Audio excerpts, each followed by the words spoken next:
자, 안녕하십니까. 한국남자입니다. 오늘은 좀 재밌는 차를 가져 나왔어요. 뭐가 재밌냐, 물론 이제 빨리 달릴 수 있는 차니까 재밌죠. 2019년식 차고요, 골프 R 모델입니다.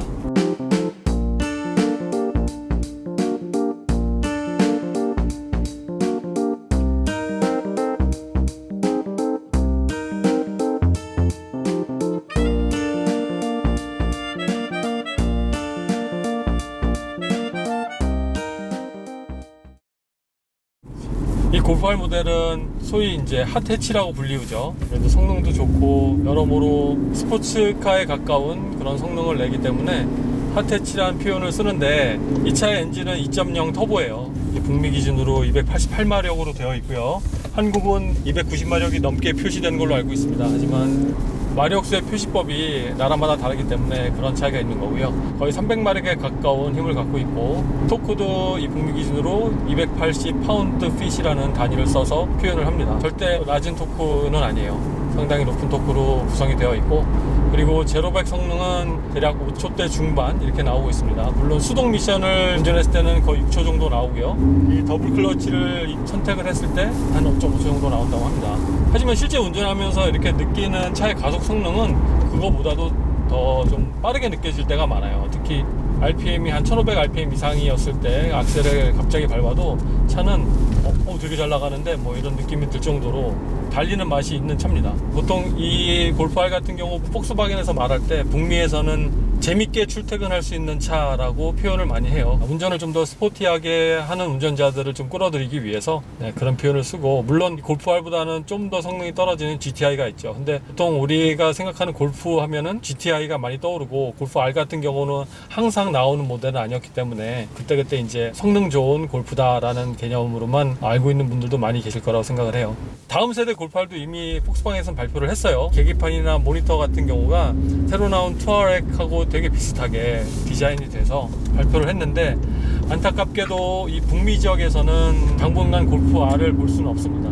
이게 어떻게 보면 최근 들어 판매되고 있는 골프 R의 마지막 모델이라고 보시면 되고요. 2020년 이후부터는 신형 골프 R은 판매가 중단이 되고, 물론 완전히 디스컨티뉴 되는 건 아니고요. 언젠가는 다시 컴백을 한다고 합니다. 하지만 그 시점이 아직 정해지진 않았어요. 제가 보기에는 일단 골프 GTI 판매라든가 시장 상황을 고려해서 나중에 어떤 시점이 되면 또 출시를 하게 되겠죠. 그래서 여러분이 보실 수 있는 북미에서는 현존하는 마지막 골프 R이라고 보시면 됩니다. 여러분도 많이 아시죠? 골프에 대해서는 특히 한국에서도 꽤 오랜 기간 전부터 판매율이 높고 골프의 매니아들이 많이 계셔서 누구보다도 전 골프에 대한 친근감이 있는 차라고 생각해요. 저도 마찬가지고, 하지만 저는 개인적으로 골프에 대한 경험은 많지는 않습니다. 주로 얻어타는 종류의 차였고, 그러다가 제가 올해 초에, 이게 지금 페이스리프트 된 7세대 골프 R이잖아요. 근데 이 페이스리프트 이전의 모델을 한번 타본 적이 있어요. 검정색 골프 R이었는데, 그 차 같은 경우는 ECU 튜닝이 되어 있는 칩 튜닝을 한 골프 R이었는데 되게 무섭게 잘 나가더라고요. 그 차 같은 경우는 대략 제로백도 한 4초대 초반 이렇게 나오는 데이터를 갖고 있었습니다. 그런 골프 R을 한번 타보고, 이거는 좀 미친 차다라는 느낌이 들었는데, 그 뒤로 이제 순정 골프 R은 처음 타보는 중이에요. 일단 이 골프 R의 장점은 여러분들이 많이 아시겠지만, 일단 이 사이즈 엔진의 다른 차보다 빠르죠. 그리고 거기에 연비가 많이 좋아요. 여러 가지 테스트한 기록을 보게 되면 미국에서는 마일 퍼 갤런이라는 얘기를 많이 하잖아요. 보통 20마일 때 숫자가 나오게 되면 그 차는 연비가 좋다라고 표현을 많이 하는데, 이 골프 R은 1갤런당 30마일을 갈 수 있는 기록을 깼다고 합니다. 물론 고속도로에서예요. 시내 중에서는 의미는 없지만 아무튼 연비가 좋다라고 말씀을 드릴 수 있고, 그리고 머플러 사운드가 상당히 재밌게 들어와요.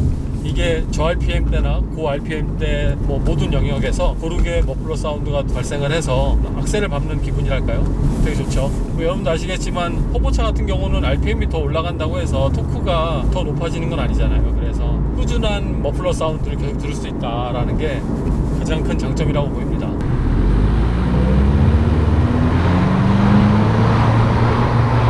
일단 이 차는 시트 포지션은 다른 골프하고 다를 것 전혀 없습니다. 움직이는 범위도 거의 비슷하고요. 기본 포지션도 그렇게 낮지 않은 그냥 평범한 수준의 높이를 갖고 있어요. 오히려 키가 크신 분들은 좀 높다고 하실 수도 있을 것 같아요. 저도 약간은 좀 높게 느껴지는데 그 부분 말고는 시트 포지션에 관련된 부분은 거의 다른 골프랑 똑같다라고 보시면 되고, 시트의 어떤 몸을 잡아주는 그런 느낌은 확실히 훌륭합니다. 특히 허리를 받쳐주는 부분이 상당히 좋아서 몸이 많이 쏠리질 않아요. 이런 부분은 어떻게 보면 골프 R의 장점이라고 할 수 있겠죠. 그리고 핸들 텔레스코프 되는 것도 상당히 범위가 길고요. 그리고 틸팅도 틸팅은 좀 평범하네요. 드라이브는 일단 지금은 그냥 D 모드에 놓고 일반 드라이브를 하고 있는데 그렇게 큰 토크감을 느끼지 않습니다. 보통 1500에서 2000rpm대로 계속 꾸준하게 악셀링을 하고 있는데, 보시면 이때는 큰 토크감이나 차가 잘 나간다라는 느낌보다는 좀 꾸준하고 차가 어떤 묵직하구나 라는 느낌이 들어요. 약간 GTI에서 느끼는 약간은 그 가벼운 듯한 느낌이 있잖아요. 근데 골프 R은 그런 느낌이 전혀 없어요. 지금 이 상황에서도 제가 매뉴얼 모드를 놓고 늘 낮추고 악셀을 밟게 되면, 그죠?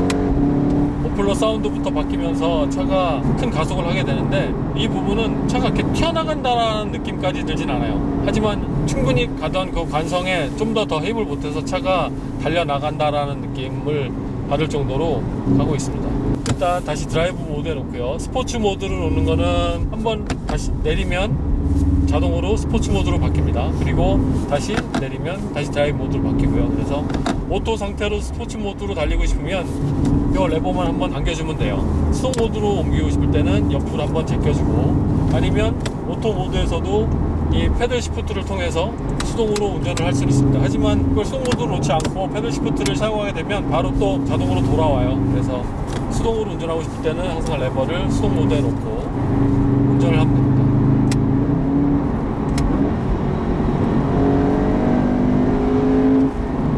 레드존은 한 6500rpm 정도로 형성이 되어 있고, 이 골프에 적용되는 더블 클러치는 변속 속도가 빨라요. 어느 정도의 느낌이냐면 M3보다 약간 더딘 느낌, 아니면 거의 비슷하거나 이 정도 느낌이에요. 물론 M3의 노멀 모드입니다. M3 같은 경우는 그 시프팅 타이밍도 조절할 수가 있잖아요. 일반 M3의 노멀 모드 그 정도라고 보시면 될 것 같아요.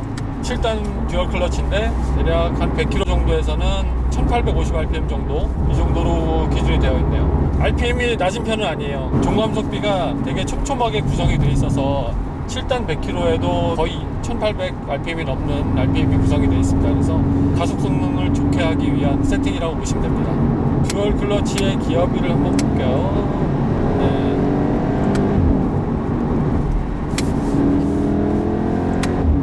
이 골프 R에 들어와 있는 수동 모드는 100% 수동 모드는 아니네요. 연료 차단이 될 것 같은 기어비에서는 기어를 다운시켜 주질 않습니다. 어느 정도 트랜스미션을 보호하는 기능이 들어있는 거죠. 그러니까 실수로 뭐 다운시프팅을 많이 했는데 때로는 잘못하면 레드존에 걸릴 때도 있잖아요. 근데 이 골프 R은 그런 걱정 없이 기어 조정을 하면 됩니다. 기어가 빨리빨리 바뀌어지니까 재밌네요. 기어 포지션에 오래 머물고 싶지 않을 정도로 느낌이 상당히 좋습니다. 특히 이 캐나다, 제가 있는 이 밴쿠버 지역에는 골프 R이 상당히 많이 팔렸어요. 이번 모델이 처음 나왔을 때는 약간의 프리미엄이 붙을 정도로 잘 팔렸는데 지금은 아닙니다만, 그 정도로 인기가 있었던 게 이런 어떤 운전 재미를 갖고 있는 부분이 아닌가라는 생각이 듭니다. GTI에서는 절대 해결할 수 없는 묵직함과 가속 성능이 있어요.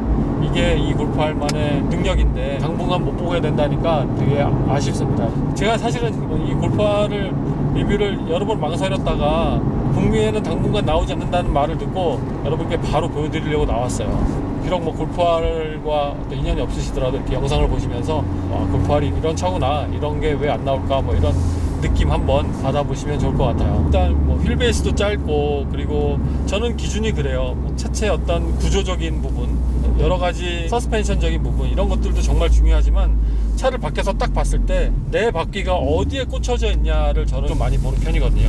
근데 이 골프 R 같은 경우는 앞범퍼, 뒷범퍼 거의 끝에 위치가 돼 있잖아요.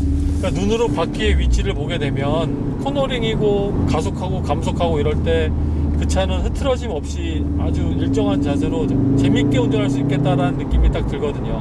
근데 골프 R이 딱 그래요. 코너링에서도 그렇게 많은 롤링이 느껴지지도 않고, 갑자기 브레이킹을 해서 감속을 할 때도 차가 피칭을 일으키는 일이 그렇게 많이 있지 않습니다. 어떻게 보면 좀 인간미가 없다라고 할 수 있지만, 그래도 이게 이 골프 R의 매력이 아닌가라는 생각이 들어요.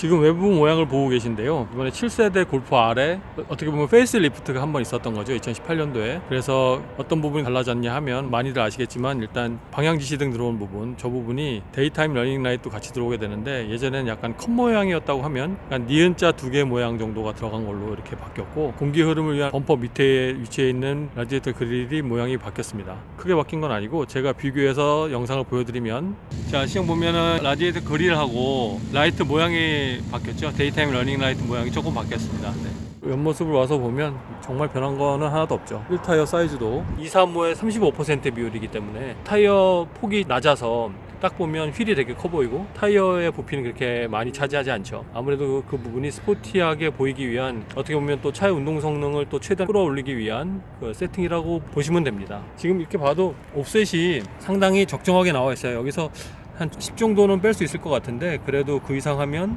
타이어가 펜다에 닿아서 타이어에 데미지가 생기지 않을까 이렇게 생각이 듭니다.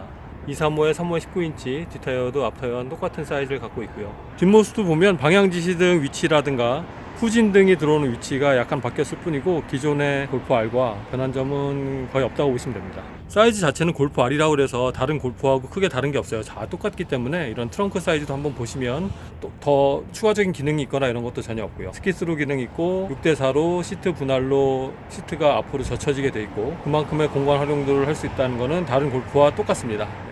네, 골프 R의 엔진룸입니다. 단순하고 좋죠. 2.0 터보 엔진. 네. 여기 R이 딱 이렇게 박혀 있습니다. 흡기 필터도 사각형에 들어가 있는데 상당히 커요. 넓은 면적의 흡기 필터가 들어가 있지 않나 이런 생각을 해보게 됩니다. 저는 사실 이렇게 단순하게 보이는 엔진룸이 되게 좋거든요. 복잡하게 꼬아놓지도 않은 것처럼 보이고, 물론 또 메케닉이 보면 다르게 말씀하실 수도 있습니다. 차는 또 띄워봐야 많은 것을 알 수 있을 거고요. 특별한 점 이런 것들은 보이질 않네요. 저는 사실 2.0에 어떻게 보면은 그렇게 크지 않는 4기통 엔진에 고출력을 낼 수 있는 엔진은 제가 사실 가장 걱정하는 부분은 냉각 부분이에요. 과연 냉각이 잘 빨리빨리 이루어지고 순환이 잘 될까, 오일 순환도 잘 될까, 이런 것들. 그러니까 저는 좀 이렇게 옛날 생각이라 그런 것 같은데 사실 그렇거든요. 예전에 특히 일본 차를 얘기해서 좀 그렇긴 한데, 일본 차의 모 브랜드 같은 경우는 냉각수로 냉각하는 게 모자라서 실제 연료를 더 많이 주입을 하는 경우도 있었어요. 물론 이제 이슈에서 조절을 하는 거지만, 그래서 생각보다 엔진 사이즈에 비해서 연료 소모가 많이 되는 차들이 좀 있었죠. 최근에도 약간은 그런 면이 없지 않아 있는 브랜드가 있습니다. 제가 그 브랜드 밝히지 않을 거고요. 아무튼 그렇습니다. 그래서 그런 것들이 가장 걱정이 됩니다. 그래도 이제 이 검증이 된 차는 그만큼 훌륭하게 또 세팅이 돼 있을 것이고요. 믿고 타면 되겠죠. 앞쪽에는 아무래도 공간이 없다 보니까 ABS 컨트롤 박스 저 안쪽으로 집어넣었네요.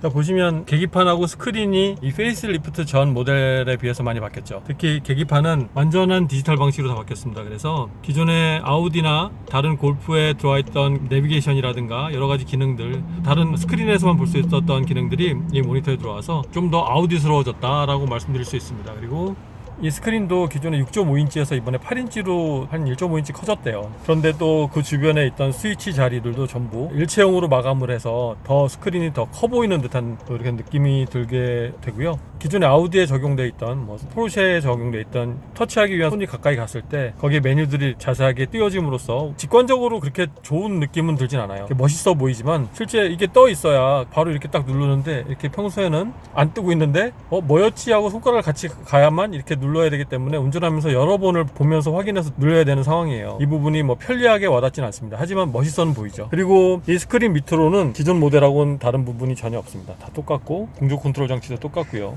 그리고 위에도 한번 볼까요? 위에도 천장은 검정색 직물로 되어 있는데 선글라스 홀더가 있네요. 이건 다른 골프에도 있죠. 핸들에 보면 R이 여기 딱 박혀 있고, 계기판 한번 볼까요? 여러 가지 기능들을 선택을 해서 볼 수가 있습니다. 물론 아우디나 포르쉐처럼 고급 모델에 적용되는 메뉴들 사항은 많이 없지만 드라이브 어시스트 기능도 여기서 다 선택해서 조절할 수가 있고요. 내비게이션 기능은 보면, 자 여기서 이제 내비게이션이 뜨게 되잖아요. 그러면 이쪽 모니터에는 또 내비게이션이 꺼집니다. 다시 한번 볼까요? 여기서 맵이 들어오면 이쪽에서는 꺼지고, 여기서 맵을 디스플레이 하기를 원한다고 하면 바로 여기는 꺼집니다. 아우디 같은 경우는 두 군데 동시에 들어오면서 탑승자나 아니면 운전자도 두 가지를 번갈아 가면서 볼 수 있는 기능이 있는데, 이 폭스바겐 R에는 한 곳만 집중해서 보기 위한 장치로 한 곳에만 표현되게 되어 있네요. 네, 이거는 지금 차가 서 있을 때니까 한번 운전하면서도 보도록 하겠습니다. 그래서 운전자가 이 계기판을 통해서 여러 가지 기능을 설정할 수 있고 내비게이션도 볼 수 있고 하기 때문에 좀 더 운전에 집중할 수 있는 능력을 갖고 나왔습니다. 뒷자리 컵홀더인데요, 원하는 대로 이렇게 다 옮겨 꼽을 수가 있네요. 기능적으로 괜찮아 보입니다. 앞에 시트를 약간 당기고 앉으니까 뒷자리도 공간 괜찮네요. 확실히 뒤에 타니까 승차감은 앞자리보다는 그다지 좋지는 않습니다. 골프를 타신 분들은 다 동의하시리라고. 뒤에 오니까 또 약간은 튀는 듯한 느낌이 없지 않아 있네요. 그게 막 콩콩콩 이렇게 튀는 정도 전혀 아니고요. 그래도 어느 정도 묻어가면서 살짝 골프 R은 운전석이나 패신저 쪽에 앉아야 차에 제대로 된 승차감을 느끼게 되지 않을까 생각해 봅니다. 물론 이 해치백 스타일들이 대부분 그래요. 뒷자리가 아무래도 서스펜션에 되게 가깝게 있고 뒷바퀴 바로 위쪽에 시트가 위치해 있는 경우가 많아서 뒷자리 승차감이 대체적으로 해치백 스타일들은 좋지가 않습니다. 그리고 뒷자리의 또 하나 단점은 차가 저 RPM 때 들어오는 그 머플러 사운드의 공명음 있잖아요. 울려서 좀 머리를 약간 멍하게 만드는 게 없지 않아 있습니다. 이 부분은 약간 단점으로 다가옵니다. 차는 비싸요. 지금 이 골프 R 같은 경우 캐나다 달러로 시작 가격이 한 42,000불 정도부터 시작합니다. 옵션에 따라서 5만 불을 넘지는 않지만 한 5만 불 정도까지도 올라가요. 비교할 만한 차는 혼다 CBR, 그리고 포드 포커스 RS, 현대 벨로스타 N. 참고로 말씀드리면 북미에는 i30은 들어오질 않습니다. 다 벨로스타 모델로만 들어와서 그런 모델들이 경쟁 차종으로 구성이 되어 있죠. 근데 그 중에 골프 R이 사실은 압도적으로 길에서 많이 보여요. 그만큼 차가 재밌고 가진 능력이 많은 것을 일반 운전자들도 다 안다고 보는 거죠. 가속을 해보면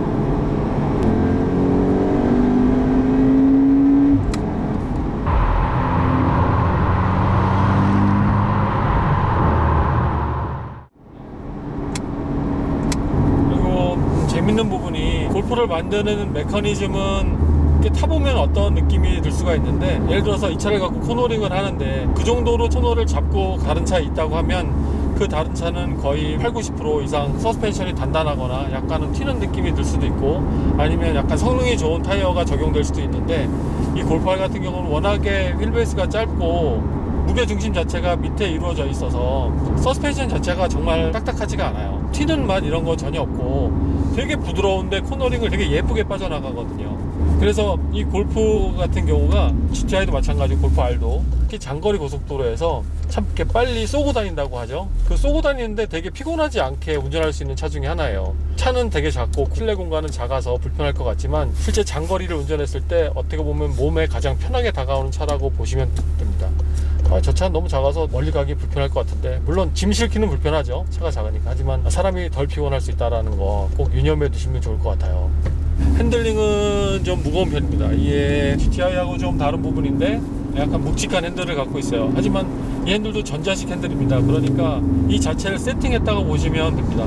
특별히 어떤 오일 방식에 의해서 핸들이 구조적으로 어쩔 수 없이 무겁거나 가볍거나 이런 느낌이 아니고 이 상태, 이 느낌대로 이제 세팅해서 나왔다고 보시면 되고요. 그리고 이 차는 코너링에서 또 제가 말씀드릴 수 있는 부분이, 이 골프 R에 들어있는 그 미끄럼 방지 장치가 어떤 식으로 작동을 하게 되냐면, 서스펜션 강도라든가 휠을 돌리는 그런 회전량에 따라서 조정하는 게 아니고 브레이크로 조정을 합니다. 살살살 브레이크를 밟고 코너링을 할 수 있게, 운전자는 느끼지 못하지만 그렇기 때문에 그 부분이 또 부드럽게 다가와요. 그러니까 여러 가지로 그런 서스펜션의 느낌이라든가 브레이킹을 통한 미끄럼 방지 장치를 통해서 들어오는 느낌은 너무나 부드럽고 되게 안정적으로 운전을 하고 있다라는 느낌이 듭니다. 이 정도의 출력이면 약간 튈만도 한데, 벨로스타 N 같은 경우는 제가 시승은 해봤는데 약간 튀는 느낌이 들긴 하거든요. 골프 R은 약간 이렇게 길을 계속 묻어가는 느낌이 들어서 전 이런 세팅 요즘 되게 좋아해요. 너무 튀지 않으면서도 길을 묻어가는 느낌, 그러면서 최대한 접지력도 살리고 차의 기울여짐이 많이 없고 고급 기술이긴 한데, GTI에 아무리 튜닝을 많이 해도 이런 느낌이 날까라는 생각도 해보게 됩니다. 바퀴에 놓으면 어디 하나 허투루 그냥 쓸려보내지 않고 쫙 이렇게 붙어가는 단단한 느낌이 들어서 너무 안정적이에요. 지금 시승을 하다가 우연히 들어온 곳에 보니까 이 가평석이라는 곳이 있네요. 그래서 가평석이 뭔가 이렇게 찾아보니까 예전에 우리나라 한국전쟁 시에 파병해줬던 국가를 상대로 실제 가평석이라는 돌을 제작을 해서 각 나라에 다 보내줬다고 하네요. 그래서 캐나다에도 보내줬는데 가평석을 세워놓은 곳을 이렇게 우연히 또 지나가게 됐습니다. 네, 지금도 뒷브레이크를 사용하는데 과감하게 다운시프팅을 해도 전혀 문제가 없고 차에 울컥거림도 없고요. 차가 다운시프팅 할 때 약간의 RPM 조정도 하고 있습니다. 그래서 너무나 편안하게 운전하고 있어요. 자, 제가 지금 어댑티브 크루즈 컨트롤을 사용을 하고 있습니다. 80km로 하고 있고요. 차간 거리 잘 지켜지고 있습니다. 그리고 참고로 말씀드리면 지금 이 모델의 어댑티브 크루즈 컨트롤은 스탑앤고 기능까지 있어요. 핸들 어시스트 기능이 있긴 한데 전혀 발휘가 안 되고 있습니다. 자, 이 부분은 좀 안타까워요. 특히 이렇게 지금 현재 차선이 좀 넓은 1차선 국도인데 한쪽으로 계속 쏠려요. 어느 정도까지 계속 가서 좀 핸들을 잡게 만드네요. 이 부분은 좀 개선이 돼야 되지 않을까 생각이 듭니다. 아예 이 기능이 없이 그냥 핸들을 잡고 가라고 하는 것도 괜찮을 것 같아요. 아무튼 레인 어시스트 기능은 크게 와닿진 않습니다. 재밌게 운전해야 되는 차니까 바로 크루즈 컨트롤 끄고 운전하도록 하겠습니다. 이 차가 지금 한 4,000km 탄 유즈드 중고차인데 차를 팔 때 여러분도 꼭 잊지 마시고 기존에 메모리 돼 있던 거 꼭 다 지우고 넘기세요. 이렇게 남아있으면 테스트 드라이브 하는 사람도 좀 뻘쭘하고 그 다음에 사는 사람이 알게 모르게 내 정보를 가져갈 수도 있으니까 꼭 잊지 말고 리셋을 하고 차를 파시기 바랍니다. 이 차도 전 주인의 이름, 핸드폰이 다 들어가 있네요. 그리고 드라이브 모드에 일상적으로 악셀링을 그냥 부드럽게 가져갈 때 변속 타이밍은 대략 1700rpm 정도? 그 정도에서 변속을 해주네요. 1500rpm 밑에서는 변속을 해주질 않습니다. 아까 실내 잠깐 볼 때 여러분께 보여드렸는데 주행 중에도 보면 지금은 여기 내비게이션 맵이 들어와 있잖아요. 계기판에 안 들어오고 계기판의 맵을 만약에 원한다고 하면 여기 맵을 띄우겠습니까? 라는 문구가 나오죠. 원한다 그러면 이쪽에는 맵이 나오고 보시다시피 이쪽에는 지도가 꺼집니다. 자, 오늘 어떻게 골프화를 보셨는지 모르겠습니다. 이렇게 재미있는 차를 저 혼자 타게 돼서 아쉽습니다. 여러분도 다 같이 경험을 해보시면 좋을 것 같은데요. 아무튼 간접으로나마 여러분께서 좀이라도 이렇게 느끼실 수 있는 시간이 되었다면 저는 그 이상 감사할 일이 없다고 생각합니다. 오늘도 영상을 봐주셔서 감사드리고 또 다음에 좋은 영상으로 찾아뵙도록 하겠습니다. 고맙습니다.